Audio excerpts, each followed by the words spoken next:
Hello viewers, sometimes in our office we received huge Excel sheet in which date is available on different format. So what we do, we simply go and change the date format one by one, which is time consuming. Today I am sharing you two methods through which you can do the same in a single go. So choose the best method which suits you. Now you can see a table which is having 5 different date format, each is different from another one. So what we do, let's go for a screenshot. Window Shift S from your keyboard to take a screenshot for further verification of changes in our table. Now screenshot is available in right corner. We will use it later on after changes in our table. So simply let's go start. Now select the range and press from your keyboard Alt plus A plus E, and in some version Alt plus A plus E or 2 times E. So convert text to column wizard appear, click next and then next. Now open this box. You can simply select the format you wish. I select day, month, year. Clicks finished.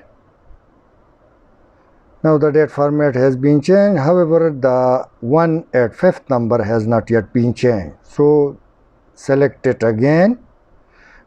Press from your keyboard Ctrl, Shift and hash.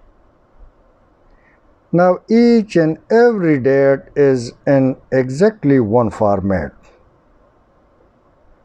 Let's go and cross check it. This was the screenshot we took earlier, so I am simply copying it and will paste on the Excel sheet for cross check.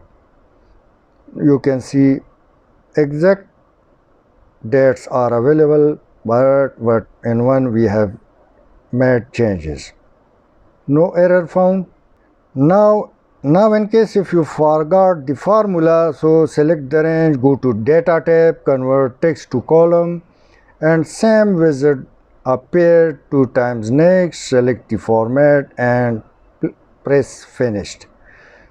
This is the method we discussed earlier. So cross it. Now let's go and change once again with another method which is more easy. Select the range, right click, format cell, date, and now I'm changing the date format. I'll go with first month and then date. Okay, and it's done. Now let's go and cross check once again, copy and paste, and you will simply find no error, but month has been now on the top. I hope you would have liked. Thanks for watching. Please share and subscribe my video.